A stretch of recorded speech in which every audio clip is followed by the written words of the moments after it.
자, 안녕하십니까. 문스탁입니다. 오전 방송 시작하도록 하겠습니다. 목소리 잘 들리시면 1번 눌러주시기 바라겠습니다.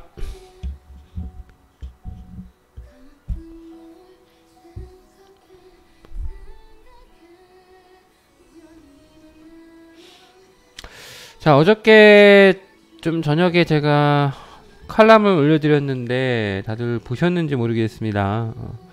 오늘 제가 장중 방송을 하는 것보다도 어제 칼럼 내용을 한번 보시는 게 아마 훨씬 더 큰 도움이 되시지 않을까 생각이 됩니다.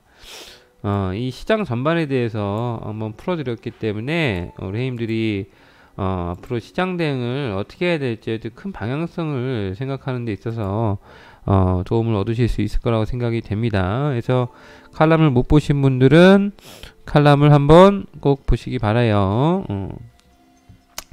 자, 오늘 어저께 증시가 약간 음봉 조정 받았고 또 중국이 환율 조작국에 걸리는 거 아니냐 라는 우려 때문에 약간 변동성이 있었죠. 네, 지금 오전에는 좀 문우신 장관이, 재무장관이 백악관에 환율 조작국이 아니다 해서 올렸다고 하는데, 이거는 이미 뭐 한참 전부터 문우신 재무장관은 중국을 환율 조작국으로 지정할 생각이 없다라는 이야기를 밝혀왔었고요. 근데 트럼프의 의중이 중요합니다. 트럼프가 판을 뒤집어서 환율 조작국으로 지정을 해버리면 문제가 되는 거고요. 그렇지 않으면 그냥 넘어가는 거고. 근데 이 역시도 제가 어제 설명을 해놨어요. 어제 설명해놨기 때문에 설사 중국이 환율 조작국에 지정이 된다고 하더라도 호들갑 떨지 마라. 말씀을 드렸죠. 자, 일단 시장은 플러스 출발을 하는 모습입니다. 자, 추천 종목들 다들 구매하셨습니까? 추천 종목들 다들 구매하셨나요? 이제 별 합성을 통해서도 추천 종목 티켓이 나오니까 그것을 보시고 티켓을 잘 활용하시면 도움을 많이 받겠죠. 자, 지금 시장은 낙폭과대가 조금 더 우선하는 시장입니다. 약간 비이성적인 시장이기 때문에 평상시 정상적인 매매 패턴으로 매매하면 좀 불리하겠죠. 그래서 약간 변칙적인 매매들이 필요한데, 변칙적인 매매라 함은 주가가 좀 과도하게 많이 빠진 종목들 중에서 기업 내용이 아주 말도 안 되는 기업들을 제외하고 그 안에서 철저하게 분할 매수로 접근해 나가야 되는 그런 시장 코스입니다.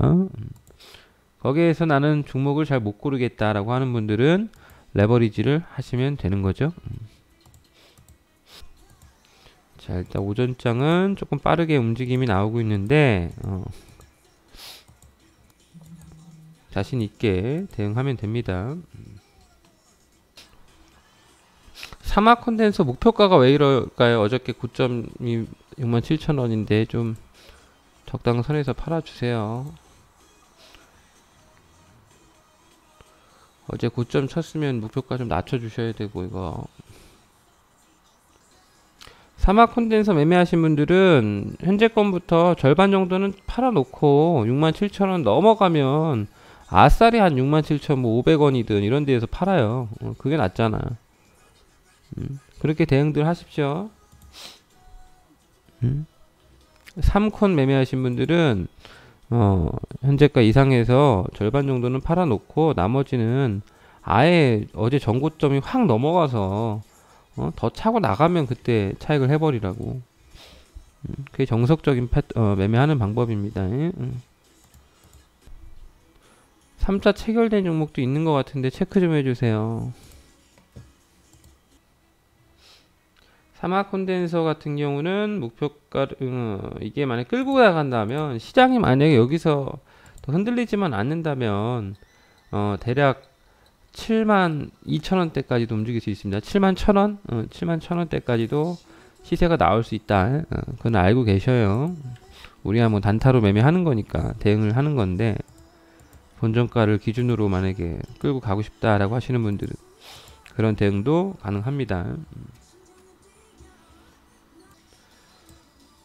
자, 보시면은 사막 콘덴서가 357 하나 357 하나 어디 있습니까? 357 하나. 자, 이게 사막 콘덴서죠. 보시면 전략이 이렇게 나갑니다. 어디 갔어? 전략이 이런 식으로 나가는 거예요. 문자가. 이 종목을 구매하는 사람들은 다 문자가 나갑니다. 종목 티켓을 뭐 받으셨거나 구매하셨거나 하신 분들은 보시면서 아, 여기 문자가 이렇게 나오고 이런 전략이 나오고 있구나. 그리고 이 이후에도 문자가 나가는 거죠. 이 전 거는 문자를 안 보내드립니다. 내가 늦게 샀으면. 이 이후에는 문자를 받을 수 있겠죠. 그리고 보시면은 지금은 매수 가능한 종목들이 없는데 매수 가능한 종목들이 많이 있을 때가 있어요. 그때는 잘도 활용하시고. 지금은 종목을 올려드렸던 게 다 나간 거죠. 자, 사막 콘덴서 넘어가죠. 67,600원 이렇게 넘어가죠. 슈팅을 이용해서 나머지는 분할 차익을 하시면 됩니다. 그래서 어디까지 갈 수 있다고요? 21선까지도 움직일 수가 있다. 근데 21선이 내려오겠죠. 이렇게 내려오면 이런 자리까지도 한번 갈 수 있다. 자, 일단은 한 종목 좋았고요. 물론 현재 보유 종목 중에서 손실권에 있는 종목들은 있습니다만, 형님들이 단타반 같은 경우는 이게 우리 단타반 성적이에요. 이번 급락장에 뭐 손실 본 거 없죠, 거의. 뭐 물론 몇 종목이 있습니다만 뭐 이 정도야 감내할 수 있는 정도 수준이고. 10월달 들어와서 손절매 한 거 몇 개 있습니까? 하나, 두 개, 세 종목 있네요. 수익 난 거는 몇십 개 있고. 그대로 올라갑니다. 사막 콘덴서 예를 들어 매수해가지고 우리 형님들이 매매일지 올려드리면 저희 또 관리팀에서 매매일지 연동시켜주고 종목들하고 다 밑에 종목 매매일지 다 붙는 거죠. 형님들 매매했던 내용들. 이렇게 할 수가 없을 거라니까. 저희 말고는 아마 이렇게 운영할 수 있는 회사가 없을 거예요.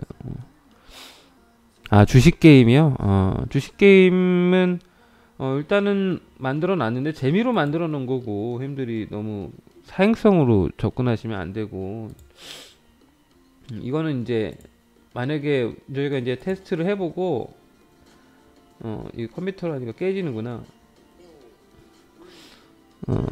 테스트를 해보고 만약에 조금 부작용이 있다라고 하면은 뭐 한도를 걸어버린다든지 뭐 그런 식으로 막아버릴 거예요.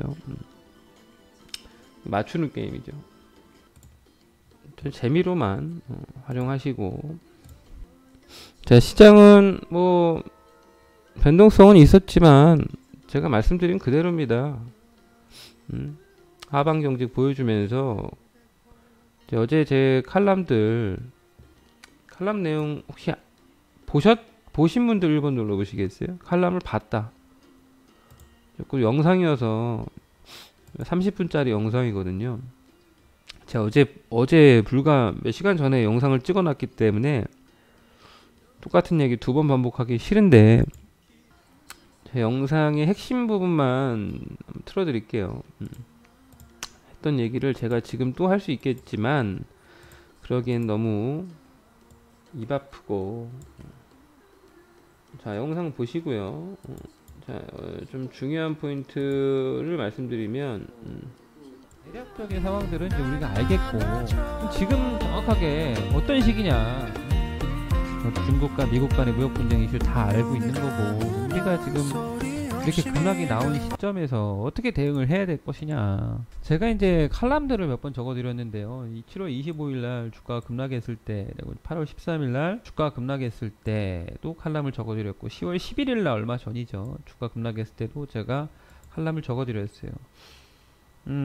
이때 이제 7월 25일날 말씀드렸던 키워드는 15년 전에도 무역 분쟁은 있었다. 한때 유가가 15불 얘기할 때도 있었다. 근데 유가가 힘들 25불에서 정말 15불까지 얘기가 나오고 정말 위기를 증폭시켰던 게 불과 3년 전입니다. 셰일 오일 때문에 앞으로 유가는 가망이 없다라고 얘기 나왔던 게 불과 3년 전이에요. 오펙 맨날 만나서 회의하고. 근데 유가 어떻게 됐습니까, 형들? 급등했지 않습니까? 몇 배 급등했지 않습니까? 그죠? 정말 위기가 더 커질 것 같은 상황이었지만 결과는 지나고 나니까 결과는 그렇지 않았다. 얼마 전 터키발 악재 얼마나 크게 떠들었습니까? 터키의 리아라 같은 경우가 무지하게 급등하고 터키에 정말 금융위기가 올 것처럼 이야기가 나왔죠. 어떻게 됐습니까? 얼마 전 목사 석방하는 모습 나오던데 며칠 전에 해결이 돼 가고 있는 모습 아닙니까? 이때 당시에 제가 힘들게 이 이슈도 지나가는 에피소드다 말씀을 드렸어요. 이때는 또 얼마나 크게 위기를 거론했습니까? 시장 급락하면서.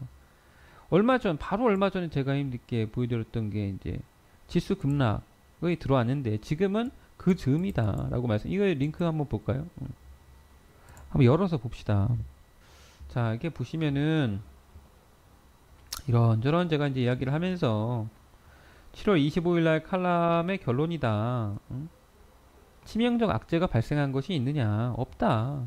말씀드렸고, 없다면 트럼프식으로 페이크 뉴스다. 이런 말씀도 드렸고, 8월 13일 날은 우리 지수가 4개월 연속 하락하는 경우는 매우 드물다. 현재 그 드문 코스 4개월 차에 놓여 있다. 하필이면 주식을 포기하는 시점이 지금 이 자리는 아니길 바란다라고 이제 적어드렸고, 이때였죠. 이때. 그리고 불과 이제 얼마 전에 칼럼을 적어드렸던 게 10월 8일 날이었네요. 제가 칼럼의 결론이 뭐였어요? 바뀐 것은 없다. 바뀐 건 없다. 물론 여기 더 빠졌습니다. 더 빠졌는데 저는 언더슈팅이라고 봐요. 언더슈팅. 자, 왜 언더슈팅이라고 보느냐? 이제 좀 지표들을 가지고 좀 봅시다. 금리의 수준 설명드렸으니까 그런 것들은 기본 베이스고요. 지금 보면 상품 가격 차트입니다. 상품 가격이 주봉 차트인데요. 상품 가격의 차트의 흐름을 보시면은 최근에 무역 분쟁 이슈가 있었던 시절에서는 좀 변동성은 있었어요. 잘 올라오다가 올해 이제 3월달 이후로 중국과 미국 간의 무역 분쟁 이슈가 막 벌어지니까 그때부터 변동성이 걸렸지만 올해 이제 7, 8월을 기점으로 해서 바닥을 쳤죠. 바닥을 치고 돌아 나오면서 지금 머리를 들고 있는 모습입니다. 자, 상품 차트에 이게 조금 길게 주봉 차트로 길게 내려뜨려 보면은 이런 그림이 나와요. 지금 보시면은 바닥을 꽝 2016년도 연초 그때 이제 유가의 급락일 때죠. 유가의 급락일 때 꽝 쳤다가 조금 올라오다가 2017년도 중간에 한번 다시 저점대를 확인하고 올라와서 2018년도에 잘 올라오다가 최근에 중국 간의 무역 분쟁 이슈로 살짝 흔들렸다 다시 머리 들고 있죠. 자, 상품 차트에 문제 있는 거 있습니까? 없습니다. 오히려 상품은 바닥을 다지고 있는 거예요. 지금 1, 2, 3 해서 상품 차트 그림이 어떻게 그려질까요? 앞으로 이렇게 올라올 가능성이 높아요. 이런 식으로 그림이 이제 바닥을 이제 막 탈피하려고 하는 그런 구간이다. 물론 이것만 가지고 우리 힘들이 차트 보기에 따라 다른 거 아니야? 이렇게 얘기할 수 있어요. 자, 이걸 한번 보겠습니다. 좀 전에 제가 이제 금리에 대해서 말씀을 드렸는데 정말 시장이 위기가 오는 시기는요. 금리가 이렇게 내려가는 시기입니다. 금리가 인하하는 시기가 주가가 급락하는 시기예요.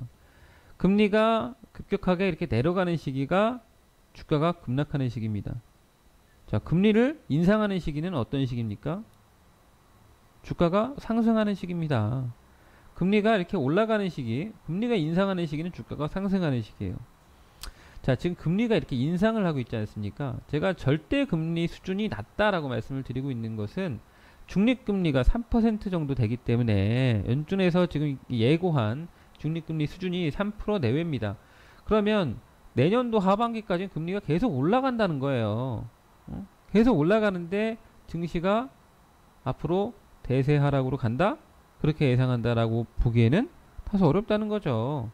금리가 대략 3%, 3.5%, 예를 들어 3%대 후반권까지 움직인다라고 하면 그때부터는 조금 부담스럽겠죠. 기업들의 조달 코스트가 증가하니까. 그렇게 되면 과거에 2007년도, 2008년도 우리가 2007년 연말까지 해서 금리 수준이 기준금리가 5.4% 됐잖아요. 물론 그때만큼 올라갈 수 없어요. 왜? 유동성이 그만큼 풀렸기 때문에 금리의 수준은 더 아래쪽에서 아마 스테이블하게 유지가 될 겁니다. 그게 제가 보는 현재 판단하고 있는 시점은 한 3.5%가 되지 않겠나 생각하는 거예요. 연준도 이미 그렇게 예고를 했고 제 판단은 아닙니다. 연준이 그렇게 얘기를 한 거예요. 그렇기 때문에 3.5% 선에서 아마도 스테이블하게 진행이 될 거예요. 그때 뭐 스테이블하게 진행된다. 여기 보시면은 2006년도부터 2007년도, 2007년도 후반까지 스테이블하게 갔지 않습니까? 이 스테이블하게 가는 동안 증시 어떻게 됐냐면, 우리 증시 기억하시겠지만 2007년도 급등했죠. 스테이블하게 유지된다고 해서 주가 급락을 예고하는 건 아닙니다. 다만 이제 어떤 문제가 터지면 주가 급락할 수 있으니까 위기를 대비하라는 거죠.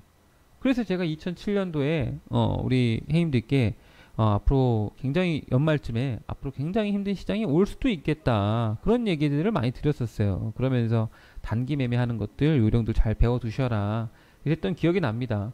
근데 이제 10년이 또 지난 건데, 10년 더 됐죠. 이제 11년이 더 지났던 건데, 과연 지금 시점이 그때 시절하고 비슷하냐? 전혀 그림이 다른데, 그죠? 전혀 다른 상황이다. 이제 금리가 2% 겨우 올라섰습니다.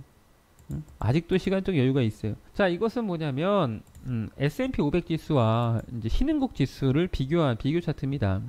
최근에 이제 미국 증시는 계속해서 움직여요. 이 까만색이 미국 증시예요. S&P 500 지수가, 나스닥도 뭐 비슷하죠. 차트는 계속 꾸준하게 움직였죠. 근데 신흥국 지수는 올라오다가 꺾였어요. 꺾이면서 이때 보시면 2014년도 연말부터 시작해서 2016년도 연초까지 한 1년 정도가 굉장히 조금 많이 흔들렸습니다. 이때 당시에 미 증시는 흔들렸냐? 조금 뒤늦게, 신흥국보다 한 6개월 정도 뒤늦게 흔들렸죠. 그리고 나서 재차 어떻게 됐냐?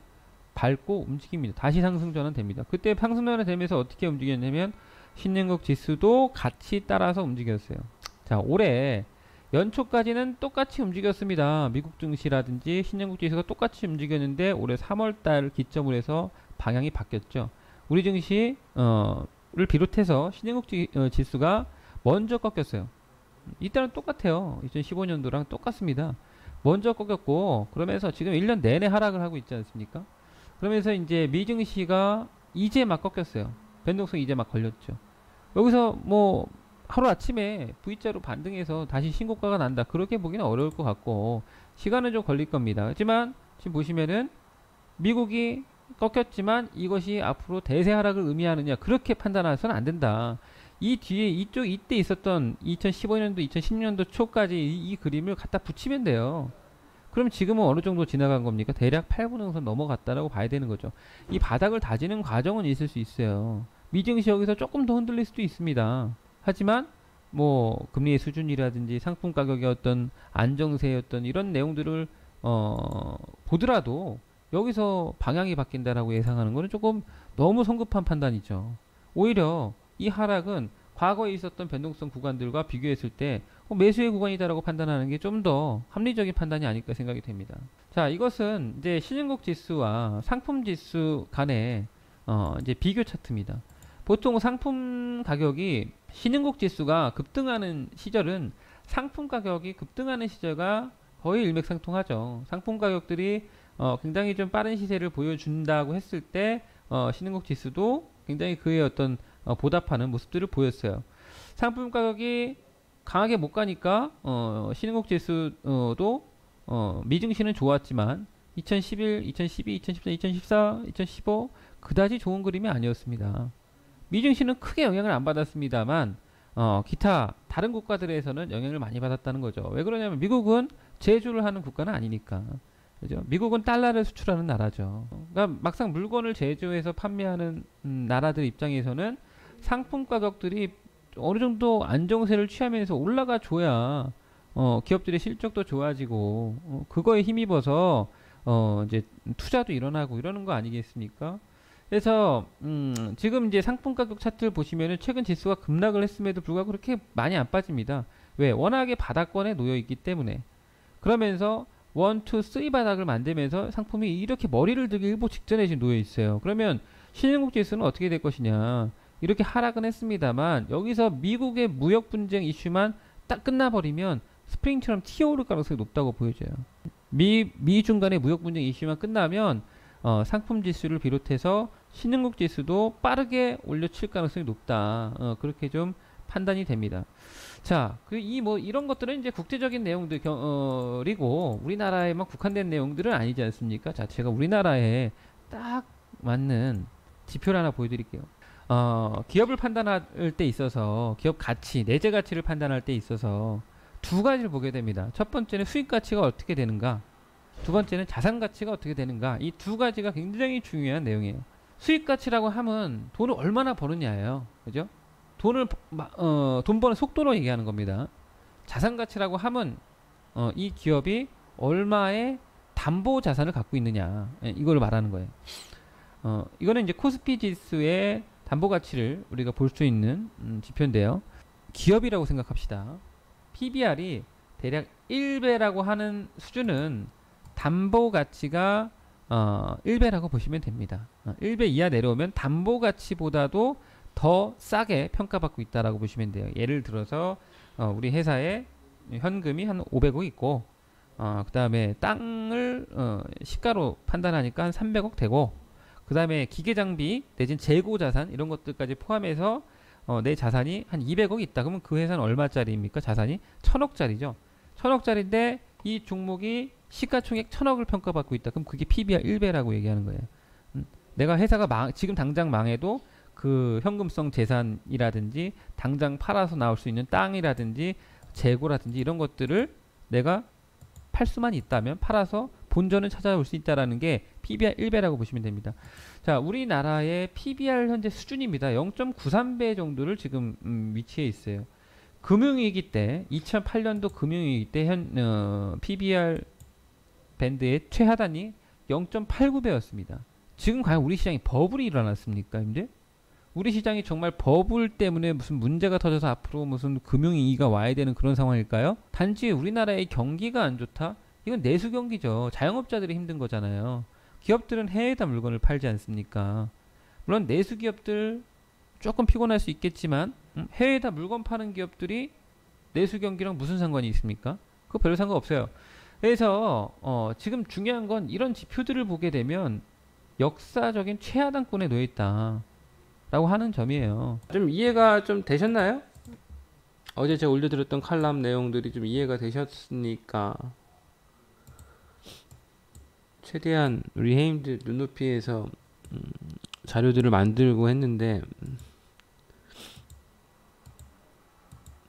요즘에는 시장이 너무 안 좋다 보니까 제가 이런 칼럼들을 올려도 별로 눈에 안 들어오시는 분들이 많을 거예요. 어차피 뭐 시장이 어찌됐든 나는 종목 배째라라는 분들도 있을 거고 관심 없다 이런 분들도 많이 있을 거라고 생각이 됩니다만, 지금의 시장 방향성을 모르고 주식 투자를 할 수는 없습니다.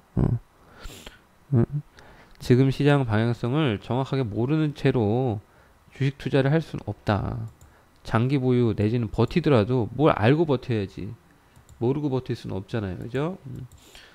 제가 드린 핵심은 지금 시장은 터무니없이 많이 빠져 있다 라는 게 핵심입니다, 힘들. 지수가 이제 많이 빠졌기 때문에 시장은 위기의 시작이다 이렇게 보는 게 아니라 지금은 너무나도 모든 종목이 다 빠져 있어요, 힘들. 저번에 누가 유진기업 물어보셨는데, 유진기업이 힘들 이 주가가 이거 어떻게 줘? 유진기업의 주가를 예를 든다면은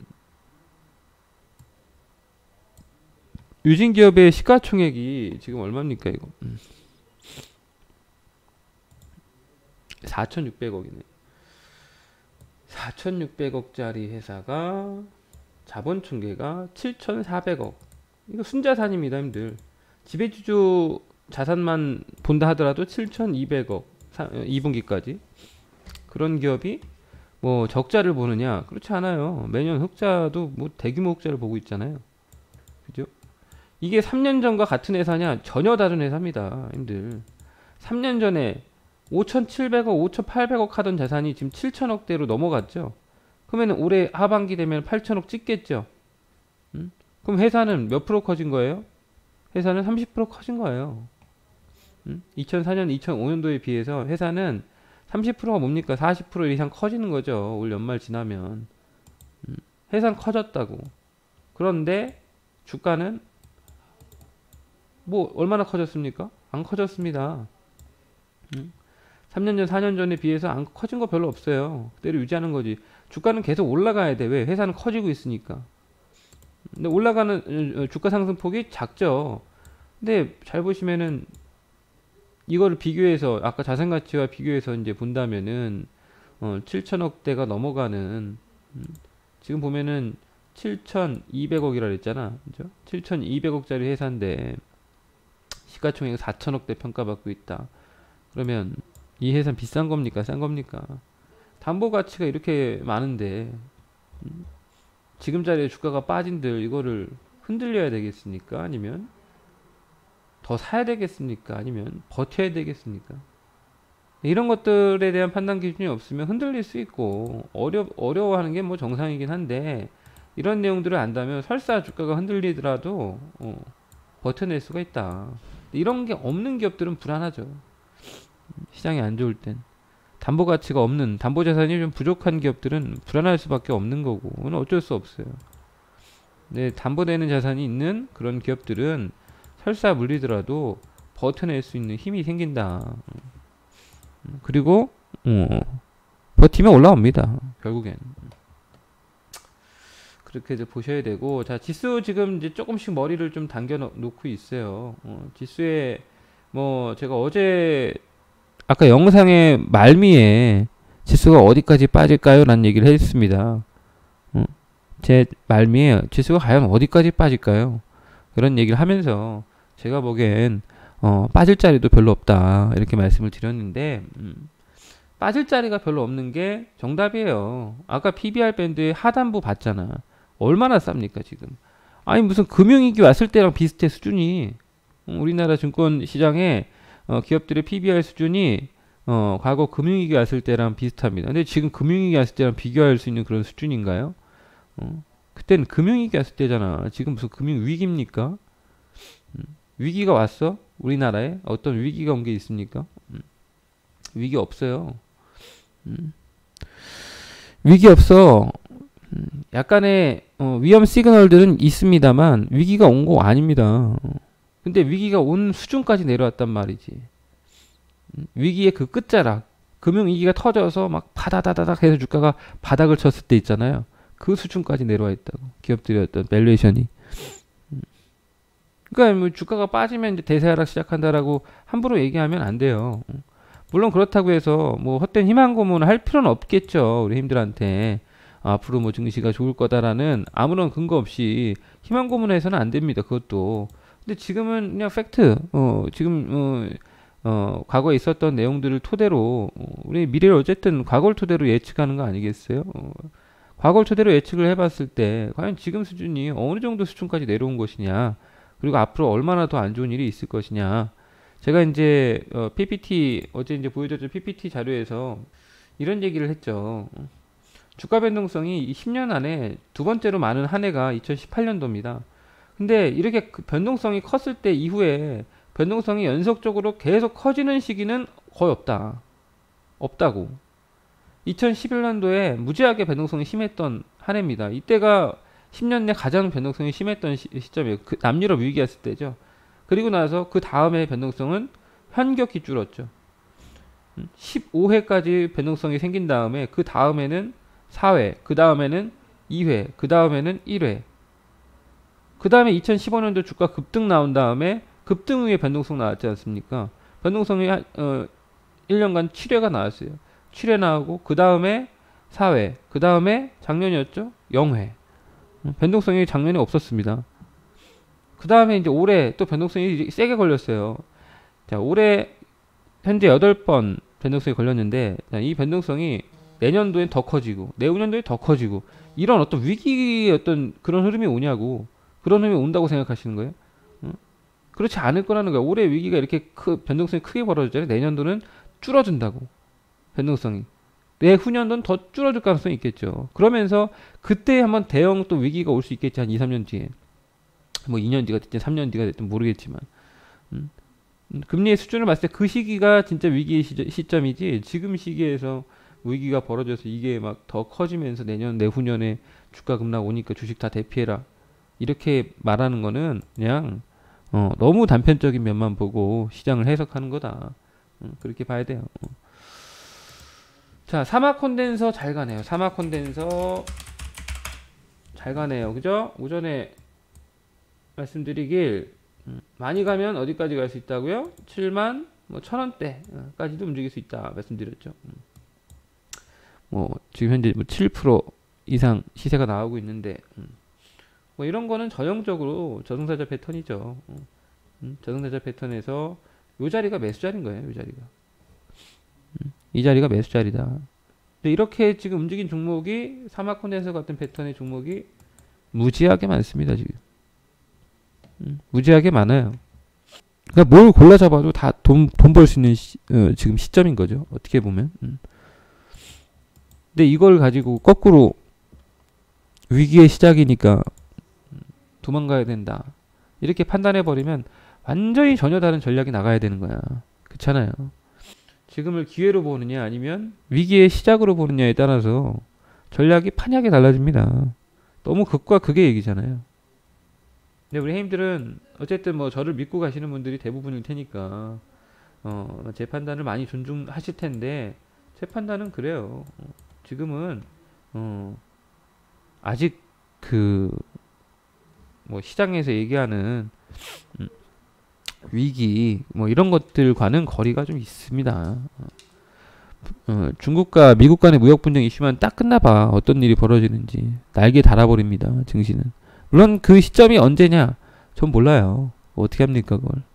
내일 해결할지 내일 모레 해결할지 선거 전에 해결할지 선거 끝나고 해결할지 모릅니다.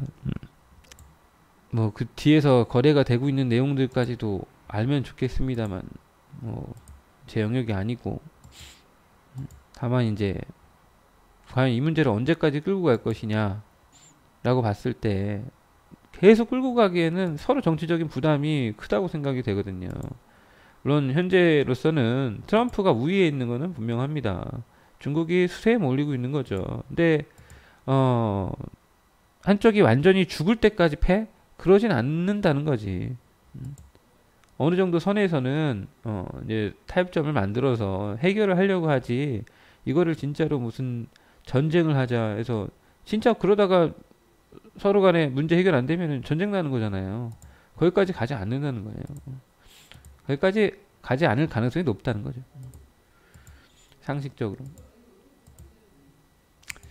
그래서 아무튼 뭐 그런 문제들이 조만간 해결이 되게 되면 증시는 날개를 답니다. 그 전까지는 이런 변동성들이 뭐 주어질 수 있고 우리가 좀 어느 정도는 감내를 해야 되는 게 아닌가 생각이 됩니다. 이런 변동성이 안 걸렸으면 가장 좋았겠지만 이미 들어온 거 어쩌겠습니까? 공매도를 개인한테 허용한다. 만약에 그게 실현된다면은 뭐 개인들이 여러 가지 방향에서 매매할 수 있으니까 훨씬 좋은 거죠. 뭐 시장에 영향을 어떻게 줄지는 뭐 가봐야 되는 건데 우리 해임들이 전략을 저 같아도 전략을 여러 가지 쓸 수 있으니까 얼마나 좋겠습니까? 지금도 물론 뭐 대차 거래를 통해서 매매를 할 수는 있습니다만 종목이 제한돼 있지만 만약 공매도가 뭐 넓게 우리가 쓸 수 있다라고 한다면은 뭐 진짜 여러 가지 전략들을 쓸 수 있으니까 뭐 기관들만 하겠습니까? 우리도 이제 전략대로 전략을 써가면서 매매하면 좋죠. 제가 고점 치는 종목들 이제 평생 오지 않을 것 같다라고 하는 종목들 많잖아요. 그런 거 얘기하는 종 많잖아요. 이 자리는 뭐 몇 년간 오지 않을 것 같다. 그럴 때 다 공매도 치고 하면 좋죠. 공매도 폐지를 하는 거는 말이 안 됩니다. 어떻게 주가가 올라가기만 하겠습니까? 안 좋을 때 좀 과열을 방지하는 효과도 있는 거지. 개인들한테 허용하면 좋죠. 근데 이제 개인들이 과연 공매도를 잘 활용해서 어쨌든 공매도도 신용거래일 거기 때문에 잘 활용해서 할 수 있느냐. 근데 개인들은 이렇게 하나 저렇게 하나 깨지게 돼 있어요. 공매도라고 하는 거에 부작용은 일반인들은 못 한다라는 거니까. 일반인들은 못하게 해놓고 지들만 하게 해놓은 거니까 그게 불합리한 거죠. 근데 다 같이 할 수 있는 거면은 공평한 거죠.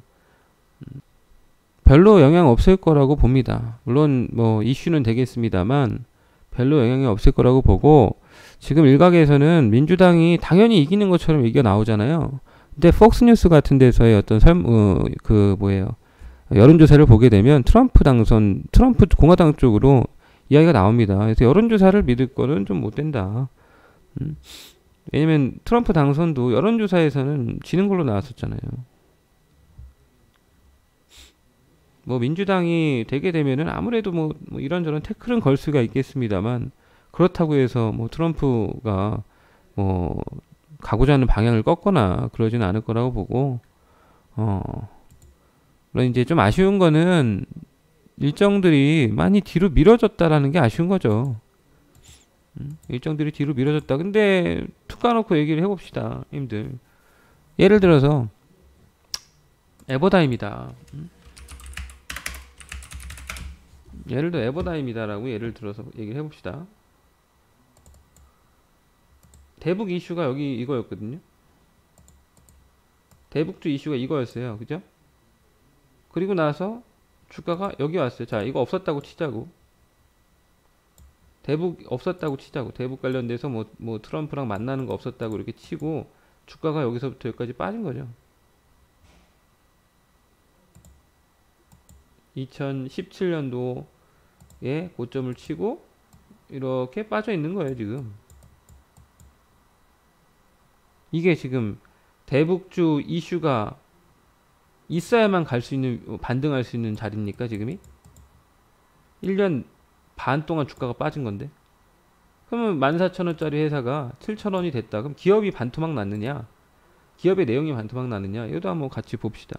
말 나온 김에.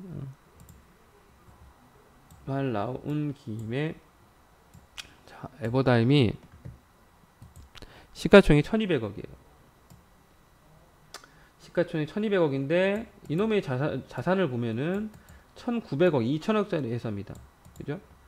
연간으로 한번 볼까요? 지금 2000억짜리 회사가 됐는데 4년 전, 5년 전에 보면 1300억짜리 회사였어요. 회사 커졌죠? 1346억, 1390억, 1500억, 1670억, 1800억, 내년도 지금 아까 1900억 됐잖아요. 2분기 끝나니까 내년도에 2000억 되겠죠. 회사 커진 거야. 몇 년 전에 비해서. 자, 작년에 비해서도 회사가 커졌어요. 회사 커진다는 건 뭐냐면 회사 돈을 벌었잖아. 돈을 벌게 되면 이 돈이 우리 해임들한테 주주한테 갑니까? 주주한테는 아주 일부가 갈 수 있죠. 배당을 통해서 몇 퍼센트? 뭐 3%, 4% 배당을 통해서 가거나 아니면 뭐 가끔 무상증자 한다든지 뭐 이런 걸로 갑니다. 근데 보통은 어떻게 갑니까? 회사가 돈을 벌면 이 이익이 나는 거예요. 잉여금 형태로 자본에 편입이 되죠. 그러니까 회사 돈으로 들어간다고 이 안으로. 그러니까 이 회사의 자본 총계가 커진다는 말은 즉슨 무슨 뭐 땅을 사서 커지는 것도 있을 수 있고 뭐 기계 장비를 더 많이 뭐 들여놔서 그거에 어떤 평가되는 금액이 자본으로 편입되는 경우도 있고 하지만 가장 핵심은 이익을 번 것이 편입된다는 거야. 그러면 회사에 돈이 점점 많이 쌓이고 있다라는 거죠. 그렇게 보시는 게 가장 합리적이겠죠. 그럼 회사가 점점 커지고 있는 거예요. 그러면 1000억짜리 회사가 2000억짜리 회사가 됐다. 근데 주가가 비싸? 아까 보니까 2000억짜리 회사를 1200억에 평가받고 있는데 비싸? 싸잖아요. 근데 주가는 그럼 계속 올랐어? 주가 계속 올랐어? 잘 가다가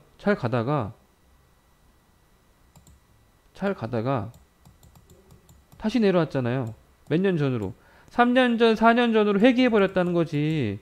2013년도 주가가 여기였다고, 7,000원. 2013년도, 14년도 주가가 7,000원이었다고요. 이게 지금 뭐 대북 이슈랑 무슨 상관이야. 지금 가격이 일단 여기 이 자리에 와 있다라는 게 중요하지. 그럼 여기서 대북 이슈가 뭔가 좀 불안하니까 팔아야 돼? 이런 종목들을 많이 갖고 있다면? 제가 봤을 땐 그건 아니라는 거야. 회사가 4년 전, 5년 전에 비해서 월등히 커졌고 그렇다고 내년도에 불확실하거나 기업이 정말 뭐 성장성이 불안한 상황이다라고 한다면은 뭐 그럴 수 있겠지만 이 기업은 꾸준한 기업이에요. 굴삭기라든지 특장차라든지 뭐 이런 부분들에서 아주 독보적인 기업 중에 하나니까. 음? 이런 소방차, 타워 크레인 이런 거에서는 우리나라에서 에버다임 외에는 없단 말이지. 특장차 부분에서는 뭐 거의 뭐 독보적이고. 근데 이런 시장이 갑자기 없어지거나 갑자기 치명적인 경쟁자가 나타나지 않겠죠. 그렇다면 이 기업은 계속 성장할 가능성이 높아요. 꾸준한 성장은 뭐 못한다 하더라도 꾸준하게 돈을 벌 가능성은 높겠죠. 그러면 회사가 계속 커진다고. 근데 주가가 계속 빠져야 돼? 그렇게 보는 거는 조금 아니죠. 그러면 주식이라는 게 기업의 어떤 가치 평가를 하는 건데 미래에 대한 가치를 현재 평가해 주는 거잖아요. 현재 가치도 평가 못 받고 있는 기업이다. 근데 보통 주가라는 게 4년 뒤, 5년 뒤를 바라보면서 평가하거든요. 바이오주가 왜 갑니까? 4년 뒤, 5년 뒤, 10년 뒤에 이 기업이 대박 날 수도 있다. 이런 기대감으로 가는 거잖아. 단지 이런 종목들이 못 가는 이유는 시장에서 못 알아봐 주기 때문에 못 가는 것 뿐이죠. 그러면 대북 이슈로 예를 들어 잘못됐다. 주가가 여기서 왔다 갔다 더 이상 못 간다. 대북 이슈가 제대로 정상적으로 흘러가지 않는다 해서 그러면 제가 보기에는 대북 관련돼서 들어왔던 매물 소화 끝나면은 주가는 오히려 대북 이슈가 소멸된 이후에 날아갈 수도 있어요. 대북 이슈가 완전히 소멸된 이후에 날아갈 수도 있다. 그럴 정도 수준까지 지금 주가들이 내려와 있고 현재 움직임들이 나와 있다. 이런 종목들이 많다는 거예요, 지금. 이런 종목들이 지금 많습니다. 물론 이제 뭐 대북주 중에서는 스토리만 가지고 있는 종목들도 있어요. 단순히 스토리 하나만 가지고 움직였던 종목들 같은 경우는 그런 일들이 있었을 때 혹시나 대북 일정이 꼬였을 때 더 큰 타격을 받을 수 있겠지만 스토리 외에 이런 믿을만한 믿음직한 뭔가가 있는 기업들은 실상 뭐 좀 빠졌다 하더라도 버텨내거나 오히려 매수 찬스로 활용할 수가 있다라는 거지. 그래서 기업을 선정할 때 이런 것들이 좀 주가 돼야 됩니다. 이런 것들이 좀 주가 돼야 돼요. 근데 지금 만약에 레버리지 쓰고 계시면은 어떻게든 좀 버텨야 돼. 여기서 반대 맞으면은 골 아픕니다. 그죠? 반대 안 맞게 잘 커버링 하면서 지금 반대 매매가 최근에 나온 거예요. 코스닥 지수가 최근 며칠 동안 힘들 시장 보셨으면 아침에 동시효과 보셨으면 아시겠지만 반대가 계속 나왔어요. 그러니까 여기서 반대 걸린 애들이 여기서 반대 나오는 거잖아. 그죠? 이날 반대가 걸린 담보 부족이 걸린 사람들이 이날 반대 매매가 나오는 게 아니고 다다음날 나온다고. 다 다음날 나오잖아요. 그럼 이날 반대에 걸린 애들이 있을 거 아니야. 이날 담보 부족 걸린 애들이 있잖아요. 그게 언제 나오는 거예요? 반대가. 다음날 나오는 거지. 아침에 시초가 개파랗겠죠? 여기서 반대가 나오는 거예요. 그 다음에 요날 반대 걸린 애들도 있겠지. 요날 담보 부족 걸린 애도 있겠지. 이런 애들은 이 다음날 나오는 건데, 그래도 이 다음날 주가가 급등해가지고, 어느 정도는 살았겠지. 그죠? 물론, 그래도 담보 부족 걸린 애들도 있겠죠. 애들이라고 하면 되죠. 그런 사람도 있겠죠. 그래서 이제, 일정 수준 반대가 나왔을 거고. 그 다음에 여기서 이제, 담보 부족 걸린 사람들이, 여기 오늘 반대가 나오는 건데, 여기는 올랐으니까, 상승했으니까, 그 전에 이제 이미 담보 부족 걸린 사람들은 다 걸린 거고, 거의 끝났어요, 반대가. 근데 반대 매매 나올 수 있는 물량이 어제로 거의 다 소진됐다고 보셔야 돼. 근데 만약에 내가 담보 걸렸다. 그럼 여기서는 어떻게 좀 살려야지. 계좌 살려야지. 담보 부족 걸려버리면. 그렇게 보셔야 됩니다. 그래서 지금 현재 반대 매매의 아주 급한 시즌도 마무리 됐다라고 보시는 게 맞고, 그죠? 전 제가 보기에는 뭐 지수 바닥은 찍지 않았나 생각되는데, 워낙에 요즘에 시장이 변화무쌍 이렇게 급락을 쇼를 하니까 이게 ETF 영향도 있거든요. 급락 쇼를 너무 많이 보여주니까 뭐 찍었다 어쨌다 이렇게 뭐 단언해서 얘기하는 거는 좀 리스크하니까 말을 못할 뿐이지. 하여튼 제 감각으로는 거의 다 왔어요. 자, 지금 오전에 한 종목 팔았고요. 지금 나머지 종목분들이 머리는 살짝씩 들었는데 아주 강하게는 못 차고 있는 모습이에요. 지금 시장 전반이 좀 그런 것 같습니다. 머리는 살짝씩 들은 것 같은데 강하게는 못 차고 있는 모습이죠. 그래서 이제 조금 기다려 보시고 레버리지 흐름도 좋아요. 레버리지, 이건 레버리지는 이제